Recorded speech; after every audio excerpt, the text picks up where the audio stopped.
Hello दोस्तों, आपका स्वागत है हमारे यूट्यूब चैनल जम्मू स्टडी अड्डा में।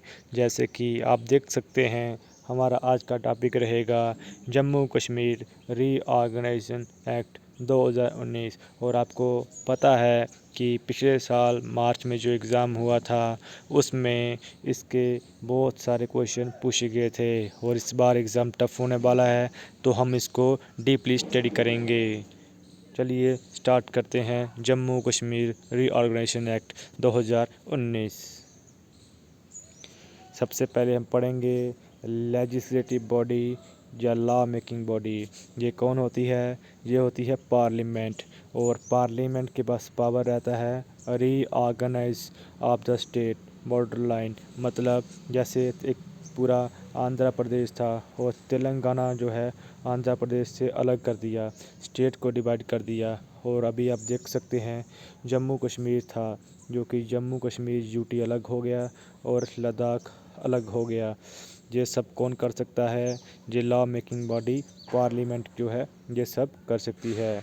और आपको बता दें कि पार्लियामेंट को ये सब पावर कौन देता है, जो अथॉरिटी कौन देती है? कॉन्स्टिट्यूशन, भारत का संविधान जो है वो पार्लियामेंट को पावर देता है कि वो रीऑर्गेनाइज ऑफ द स्टेट कर सकती है। और ये कहाँ पे लिखा गया है? इंडियन कॉन्स्टिट्यूशन पार्ट 1 में। इंडियन कॉन्स्टिट्यूशन पार्ट 1 में ये लिखा हुआ है। चलिए देखते हैं नेक्स्ट।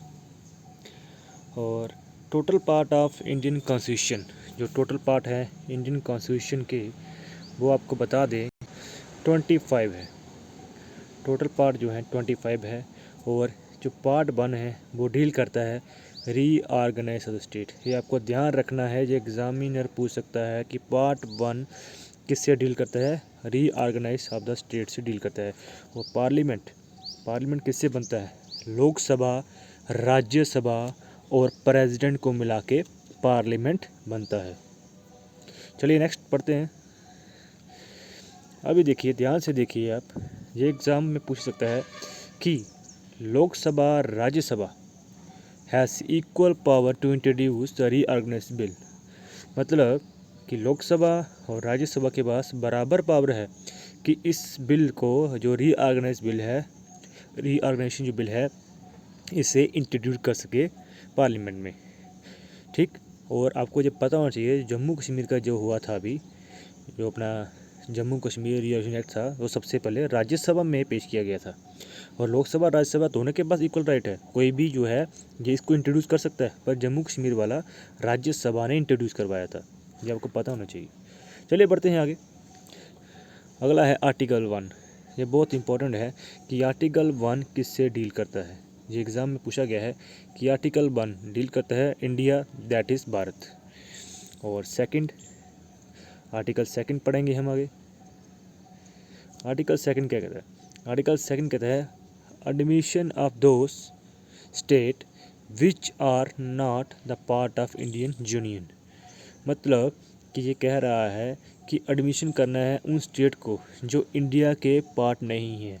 एग्जाम्पल के तौर पे हम देख लेंगे कि बलूचिस्तान जो है वो पाकिस्तान का पार्ट है, और बलूचिस्तान पाकिस्तान से सेपरेट होना चाहता है। वो इंडिया से उस हेल्प मांगता है कि हम सेपरेट होना चाहते हैं, और पाकिस्तान का एक हिस्सा जो बलूचिस्तान है वो इंडिया में आके मिल जाता है। और ये किस आर्टिकल में आएगा? आर्टिकल 2 में। हम एक बार आपको फिर से बता दें कि अगर कोई दूसरी स्टेट का पार्ट, कोई दूसरी स्टेट जैसे कि बलूचिस्तान जो पाकिस्तान का पार्ट है, कोई दूसरी स्टेट का पार्ट इंडिया में आके मिलता है और मिल सकता है, ये किस आर्टिकल में आता है? आर्टिकल 2 में। चलिए बढ़ते हैं नेक्स्ट में। आर्टिकल 3 में इसी पर देख सकते हैं आप, आर्टिकल 3 में क्या लिखा है। आर्टिकल 3 में लिखा है कि रीऑर्गेनाइजेशन और alteration of the state which are the part of India. अभी बोला गया है कि इंडिया का पार्ट है। पहले था आर्टिकल 2 में था कि कोई दूसरी कंट्री का जो पार्ट है उसको इंडिया में मिला सकते हैं, आर्टिकल 2 के अंडर आता था। और अपनी ही इंडिया में जो स्टेट्स है उसको डिवाइड करना, ये आर्टिकल 3 में आता है। जैसे कि जम्मू कश्मीर जो डिवाइड हो गया 2 यूटीज़ में, लद्दाख और JNK में, ये अपने ही इंडिया में डिवाइड हो रहा है, तो आर्टिकल 3 में आएगा। और दूसरा देख लीजिए आप कि सेम यूटी जो है चंडीगढ़ है कैपिटल है किसकी, पंजाब हरियाणा की। ये भी किस में आएगा, आर्टिकल 3 में। चलिए बढ़ते हैं next. Reorganization bill passed by simple majority. ये एग्ज़ाम में पूछा गया है कि जो रीऑर्गेनाइजेशन बिल है वो पास्ड बाय सिंपल मेजोरिटी। ये सिंपल मेजोरिटी जो है इसको आप याद कर लीजिएगा, ये आपका आंसर है। ये पूछता है किस मेजोरिटी से पास हुआ था रीऑर्गेनाइजेशन बिल, वह सिंपल मेजोरिटी। और सबसे इम्पॉर्टेंट पॉइंट्स जो अभी आपके सामने हैं कि 5 अगस्त 2019 को बिल जो इंट्रोड्यूस हुआ था और 2019 5 अगस्त को सेम ही डेट पे राज्यसभा से पास भी हो गया था। सबसे पहले इंट्रोड्यूस कहाँ हुआ था, राज्यसभा में। 5 अगस्त 2019 को राज्यसभा में इंट्रोड्यूस हुआ और उसी दिन पास हो गया। और 6 अगस्त को लोकसभा में पास हुआ और 9 अगस्त को प्रेसिडेंट ने मोहर लगा दी, साइन कर दिए। और 31 अक्टूबर को ये जो था एक्ट बन गया। ठीक, आप ध्यान से देखिएगा इसको, जैसे इम्प्लीमेंट हुआ ये एक्ट बन गया, प्रेसिडेंट ने इसको मंजूरी दे दी। ये जो पॉइंट्स हैं ये बहुत इंपॉर्टेंट हैं, ये एग्ज़ाम में पूछते हैं। और पिछले बार एग्ज़ाम में जो मार्च में हुआ था उसमें ये पूछा था कि प्रेसिडेंट ने असेंट कब किया था, 9 अगस्त। चलिए बढ़ते हैं नेक्स्ट की ओर। अभी देखिएगा, डीपली पढ़ना बहुत ज़रूरी है क्योंकि आपको पता है कि इस बार जो एग्ज़ाम है, इस बार जो एग्ज़ाम है वो सेट्स में आएगा, ABC सेट में आएगा। सो हर एग्ज़ाम जो है सिंपल नहीं होगा। तो आपको पता होना चाहिए कि जम्मू कश्मीर में कितनी सेक्शन हैं, कितने पार्ट्स हैं और कितने शेड्यूल्स हैं। इंडियन कॉन्स्टिट्यूशन का तो पता होना चाहिए, वो ही पूछेगा, बट जम्मू कश्मीर के बारे में पूछेगा। अभी आप देखिए 103 सेक्शन हैं, 14 पार्ट्स हैं और 5 शेड्यूल्स हैं। अभी मैटर ये है कि हम क्या क्या पढ़ें, इसलिए हम आपके लिए सिर्फ वही पॉइंट्स उठा के लाए हैं जो कि इम्पोर्टेंट है, आलतू फालतू का कुछ नहीं है। चलिए देखते हैं हम आगे। सबसे पहले है पार्ट 1। आप ध्यान से देखिएगा, पार्ट 1 में क्या आएगा, सिंपल जो इंडियन कॉन्स्टिट्यूशन में भी है कि डेफिनेशंस आएंगी, टर्म्स आएंगी, और जैसे कि लेफ्टिनेंट गवर्नर का मतलब क्या होता है, ऐसा पार्ट 1 में पूछा जाएगा। आगे नेक्स्ट पार्ट 2, ध्यान से देखिएगा। पार्ट 2 सेक्शन 3 और 4, ये बहुत इंपॉर्टेंट है। सेक्शन 3 और 4 आपको सबको पता है इसके बारे में, बट किस पार्ट में आता है, किस सेक्शन में आता है, अभी एग्जामिनर यही पूछेगा। पार्ट 2 सेक्शन 3, पार्ट 2 में सेक्शन 3 में लिखा है Ladakh is form Kargil and ले 2 डिस्ट्रिक्ट, कि लद्दाख के बाद 2 डिस्ट्रिक्ट हैं, कौन सी, कारगिल और ले, ये बताया गया है। और सेक्शन 4 में बताया गया है कि जम्मू कश्मीर की जो यूटी है वो सब कुछ सेम ही है, बस कारगिल और ले जो है अभी वो डिस्ट्रिक्ट नहीं रही। ठीक, सेक्शन 3 में बताया गया कि Ladakh is formed Kargil and ले 2 डिस्ट्रिक्ट्स। और सेक्शन 4 में UT of Jammu Kashmir formed बनी है एक्सपेक्ट कारगिल एंड ले, जिस कारगिल और ले को निकाल दिया गया है, बाकी सब रिमेन सेम डी है। चलिए नेक्स्ट की ओर देखते हैं। पार्ट 3 सेक्शन 9 और 10 फिर से बहुत इंपॉर्टेंट है। सेक्शन 9 में बताया गया है, 9(1) में याद रखिएगा, 9(1) है कि 4 सीटें राज्यसभा की रहेंगी। और सेक्शन 10 में बताया गया है कि 5 सीटें लोकसभा की रहेंगी और एक जो सीट है वो किसकी है, लद्दाख की। चलिए देखते हैं नेक्स्ट। सेक्शन 13 याद रखिएगा, पार्ट 3 ही कंटिन्यू चल रहा है अभी इसकी सेक्शन 13 है, पार्ट 3 की सेक्शन 13 है। और आप देख सकते हैं मोस्ट इम्पॉर्टेंट लिखा है, पॉइंट मोस्ट इम्पॉर्टेंट है, आप ध्यान से देखिएगा कि आर्टिकल 239A, ठीक, आर्टिकल 239A क्या है, provision applicable to Jammu Kashmir as same as Pondicherry. मतलब कि आर्टिकल 239A ये जो पौंडीचेरी पे लागू है, जो रूल जो है पौंडीचेरी के ऊपर लागू है, अब से जम्मू कश्मीर पे भी यही सेम रूल लागू रहेगा।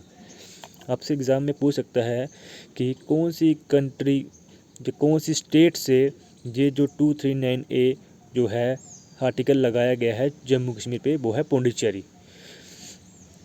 आगे सेक्शन 14(1) नेक्स्ट पढ़ेंगे। सेक्शन 14(1) आर्टिकल 239A ये क्या कहता है, अपॉइंटमेंट करना है किसका, एलजी का, एलजी का अपॉइंटमेंट के बारे में बताया गया है इसमें। और section 14(2) duty of J&K legislative assembly. आज से जे क्या है, लेजिस्लेटिव असेंबली है, मीन्स लेजिस्लेटिव असेंबली है। 14(2) में बताया गया है। 14(3) में बताया गया है कि total number of seat in legislative assembly कितना रहेगा, 107। टोटल नंबर ऑफ सीट कितना रहेगी, 107। 14(3) में बताया गया है। भाई ये आपको याद करने पड़ेंगे, अगर आपको एग्ज़ाम में नंबर लेने हैं ये आपको पढ़ना पड़ेगा कि कौन से सेक्शन में क्या आता है। इस बार सेक्शन ही पूछा जाएगा। सेक्शन नंबर 14(4)A की 24 वैकेंट सीट हैं पीओके में। ये तो हमको सबको पता है कि 24 वैकेंट सीट रहती हैं पीओके में, बट कौन से पार्ट में आता है, कौन सी सेक्शन में आता है, पार्ट 3 सेक्शन 14(4)A। उसके बाद सेक्शन 14(6) में क्या लिखा है, सेक्शन 14 क्लास 6 क्या लिखा है, reservation SC/ST in the legislative assembly of J&K। इसमें ST/SC के रिजर्वेशन के बारे में बात की गई है। ST/SC के रिजर्वेशन में बात की गई है आर्टिकल पार्ट 3 सेक्शन 46 में। चलिए नेक्स्ट देखते हैं, वेरी इंपॉर्टेंट सेक्शन 16। सेक्शन 16 में बताया गया क्वालिफिकेशन, जो मेंबर है इनकी क्वालिफिकेशन के बारे में बात हुई है सेक्शन 16 में। चलिए नेक्स्ट देखते हैं ड्यूरेशन। अभी सिंपल आपको बताया गया है कि ड्यूरेशन सेक्शन 17 में क्या है, ड्यूरेशन ये कितने साल तक काम करेंगे, 5 साल तक। ये 5 साल तक काम करेंगे, कब से, from the date of first meeting, means कि जब से उन्होंने ज्वाइन किया है वहाँ से ही स्टार्ट हो जाएगा इनका जो है टाइम पीरियड। और सेक्शन 17(1) में क्या बताया है कि इनकी ड्यूरेशन को बढ़ाया जा सकता है जब नेशनल इमरजेंसी लगती है। जब नेशनल इमरजेंसी लगेगी तो इनकी जो ड्यूरेशन को बढ़ाया जा सकता है। और आपको ये पता होना चाहिए नेशनल इमरजेंसी कौन लगाता है, प्रेसिडेंट। और ये कौन से आर्टिकल में आता है, आर्टिकल 352। चलिए बढ़ते हैं नेक्स्ट, सेक्शन 22। सेक्शन 22 में लिखा है कि जो मेंबर है और जो एडवोकेट रहेंगे वो अपनी बात रख सकते हैं, पार्टिसिपेट कर सकते हैं, पर उनके पास राइट टू वोट का अधिकार नहीं रहेगा। चलिए नेक्स्ट देखते हैं सेक्शन 27(1). सेक्शन 27(1) में लिखा है कि डिसक्वालीफाई द मेंबर, कि अगर कोई भी मेंबर कुछ उल्टा सीधा करता पाया गया उसको डिसक्वालीफिकेशन कर सकते हैं, किसके तहत, part 3 section 27 class 1। Section 28, section 28 deal करता है एंटी डिफेक्शन लॉ से, याद रखिएगा एंटी डिफेक्शन लॉ। चलिए बढ़ते हैं नेक्स्ट, सेक्शन 32 क्लास 1। इसमें क्या लिखा गया है कि power of legislative assembly to make law on any subject mention in the state list schedule expect the public order and police. और जी आपको पता होना चाहिए कि पब्लिक ऑर्डर और पुलिस किसके अंडर आता है, MHO। किसके अंदर, MHO। इसकी फुल फॉर्म होती है मिनिस्ट्री ऑफ होम अफेयर्स। ये सेंटर के अंडर आता है पब्लिक ऑर्डर एंड पुलिस। और इन्होंने बोला गया है कि ये लॉ बना सकते हैं किसमें, स्टेट लिस्ट जो 7 में शेड्यूल में दिया गया है उसी पे। और आपको पता होना चाहिए कि टोटल शेड्यूल जो है इंडियन कॉन्स्टिट्यूशन में, टोटल शेड्यूल जो है इंडियन कॉन्स्टिट्यूशन में वो है 25, ठीक, और 25 है। पर इन्होंने कहा है कि सेक्शन जो शेड्यूल 7 इंडियन कॉन्स्टिट्यूशन में दिया गया है उसके मुताबिक होगा। आपको हम बताना चाहते हैं कि स्टेट लिस्ट में क्या क्या आता है। स्टेट लिस्ट में आता है जैसे म्यूनसिपैलिटी पे लॉ बनाना, सैनिटेशन पे लॉ बनाना, हेल्थ इश्यूज़ उस पे काम करना, ये आता है स्टेट लिस्ट में। और जो दूसरा है आप देख सकते हैं कि जो दूसरा आ गया अपने पास यूनियन लिस्ट। यूनियन लिस्ट में क्या आता है, यूनियन लिस्ट में आता है कि डिफेंस से रिलेटेड, करेंसी से रिलेटेड ऐसा कुछ मैटर हो तो जो सब आता है पार्लियामेंट के अंडर।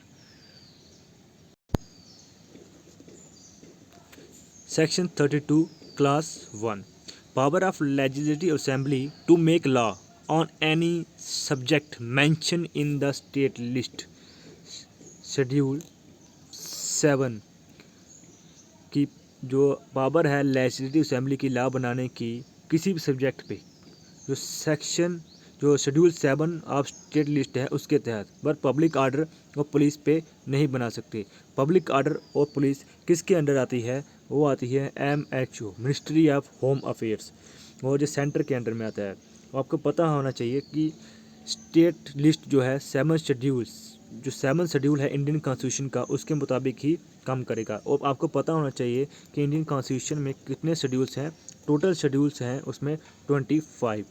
और स्टेट लिस्ट में क्या क्या आएगा? स्टेट लिस्ट में आएगा अपना म्यूनसिपैलिटीज़ पे रूल बनाना, सैनिटाइजेशन, हेल्थ कंडीशन, इस सब पे। और ये सब किसके अंडर आता है? ये सब आता है स्टेट के अंडर में आता है। और उसके बाद जो यूनियन लिस्ट है, जो यूनियन लिस्ट जो होती है वो किसके अंडर आती है? वो आती है नेशनल, जैसे कि डिफेंस का मैटर हो गया, करेंसी का मैटर हो गया, इन सब के लिए यूनियन लिस्ट जो कि पार्लियामेंट के अंडर में आती है उसको देखते हैं। चलिए नेक्स्ट, खिचड़ी बन गई। सेक्शन 41 क्लास 1 बजट, ये बहुत मैक्सिमम इम्पोर्टेंट है। बजट और annual financial statement of Jammu Kashmir किसके अंडर आता है? सेक्शन 41 क्लास 1 पार्ट 3 के अंडर। चलिए नेक्स्ट देखते हैं। Section 52 class 1 deal with the ordinance making of power of LG, की टेम्पररी पावर LG की हो सकती है, किसके अंडर आता है? 51 क्लास 1। आगे बहुत ही इंपॉर्टेंट फिर से आ गया सेक्शन 54 पार्ट 3 की CM shall be appointed by LG के द्वारा CM को अपॉइंट किया जाएगा। Section 57 class 1 एबोलिश्ड the legislative constitution ख़त्म किया जा सकता है। पार्ट 7, ध्यान से देखिए, पार्ट 7 स्टार्ट हो गया, पार्ट 3 खत्म हो गया। Section 53 president rule, section 73 part 7 section 73 में प्रेसिडेंट रूल के बारे में चर्चा हो रही है। किसके बारे में चर्चा हो गई है? प्रेसिडेंट रूल के बारे में। पार्ट 8, ध्यान से देखिएगा, पार्ट 8 में क्या लिखा गया है? Section 71 class 1A high court जो है जम्मू कश्मीर और लद्दाख का, दोनों ड्यूटी का जो हाई कोर्ट है वो सेम रहेगा। क्या, कौन सा रहेगा? High court of J&K। Next part 9 section 79 class 1 advocate general appointment होगी, और इसकी क्वालिफिकेशन क्या होगी? जज होना चाहिए हाई कोर्ट का। नेक्स्ट पार्ट 12 में क्या लिखा है? पार्ट 12 में लिखा है the section 85 class 1 establishment of advisory commissioner bye general governor in every 90 day. थोड़ा मिस्टेक हो गया है लिखने में। Section 85 class 1 established of advisory bye general government 90 दिन के लिए ये बनाया जाएगा। इसका मतलब क्या है जो हम आपको पूरा अभी बताते हैं कि इसमें, चलिए पढ़ते हैं part 12 section 85 class 1 establishment of advisory committees है COMMITWS committees by central government in 90 days की J&K की एडमिनिस्ट्रेशन कैसी है कैसी नहीं, हर 90 दिन के बाद ये चेक होगा सब। अभी आपको पढ़ेंगे हम कुछ इंपॉर्टेंट शेड्यूल्स जो कि इंपॉर्टेंट रहेंगे। पहला है शेड्यूल फर्स्ट में क्या है? Member of council of state, कौन है? राज्यसभा। फर्स्ट शेड्यूल में लिखा है member of council of state, मतलब कि राज्यसभा, इसके बारे में जिक्र है। अगर सेकंड शेड्यूल देखिए, सेकंड शेड्यूल में आप देखिएगा पार्लियामेंट कंसिस्टेंसी कौन कौन से इसमें? बारामूला, अनंतनाग, श्रीनगर, उधमपुर, जम्मू कश्मीर। और उधमपुर की डिस्ट्रिक्ट कौन सी? उधमपुर, डोडा, कठुआ। और जम्मू की क्या है? जम्मू, राजौरी, पुंछ। अब ये पूछ सकता है आपको कि शेड्यूल 2 में पार्लियामेंट कॉन्स्टिट्यूंसी में कौन कौन आता है। आप ध्यान से देखिए, बारामूला, अनंतनाग, श्रीनगर, उधमपुर, जम्मू, ये सब आता है इसके अंडर में। चलिए नेक्स्ट शेड्यूल थर्ड में लिखा गया है स्टेट असेंबली कॉन्स्टिट्यूंसी। आप ध्यान से देखिएगा, शेड्यूल 2 में है पार्लियामेंट कॉन्स्टिट्यूंसी और 3 में है स्टेट असेंबली कॉन्स्टिट्यूंसी, मतलब कि स्टेट लेजिस्लेटिव के बारे में। और शेड्यूल 4 में लिखा गया है ओथ एंड अफर्मेशन, उनकी शपथ ग्रहण, जो भी मेंबर हैं उनकी शपथ ग्रहण है शेड्यूल 4 में। शेड्यूल 5 में लिखा गया है 106 central law are applicable to UT of Jammu Kashmir. एक नए जो 106 एप्लीकेबल लॉ बनाए सेंटर ने, वो अप्लाई होंगे जम्मू कश्मीर पे। और ये 106 लॉ कौन कौन से हैं हम सब तो नहीं बता पाएंगे भी, क्योंकि सब इंपॉर्टेंट नहीं हैं। कुछ आपको बता देते हैं, जैसे कि wildlife protect act, right to information act, right to children free and compulsory education act, provision of child marriage act, Hindu marriage act, code of civil procedure, criminal code, Aadhaar. ये सब जो हैं 106 के अंडर आता है, इसको एप्लीकेबल किया गया है। और 166 जो स्टेट लॉ है उसको हटा दिया गया है। उसमें क्या है, जम्मू कश्मीर पैनल, जम्मू कश्मीर पंचायत एक्ट, जेके बोर्ड, प्रॉपर टैक्स, माता वैष्णो देवी, ये सब जो हैं रिमेन सेम है। 106 law will be remain same in the force. ये कुछ बनी नहीं गल। थैंक यू, आज के लिए इतना ही। अगर आपको हमारा वीडियो अच्छा लगे तो हमारे वीडियो को लाइक करें, शेयर करें और कमेंट करें कि आपको कैसा लगा। और आप हमारे चैनल पर नए हैं तो हमारे चैनल को सब्सक्राइब करें। धन्यवाद।